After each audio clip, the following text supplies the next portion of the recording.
Hi. So firstly, I think today's event was time well spent, right? Both from a point of view of content, the speakers who were there in the morning who covered the various areas of edge computing or overcoming cybersecurity hurdles were very relevant topics that were covered in the event. So congratulations to Team 𝐒𝐲𝐳 on that.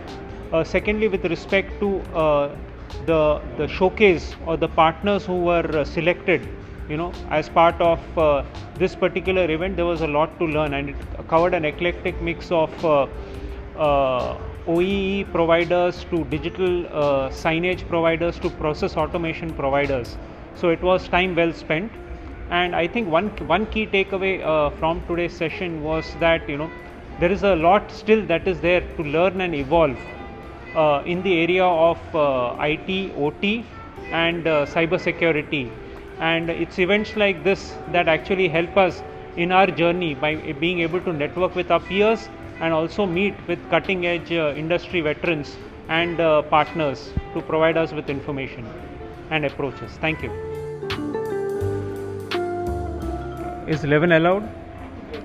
Okay, so I'll keep it at 9, just so that I normally never rate 100%. So, right? Thank you very much.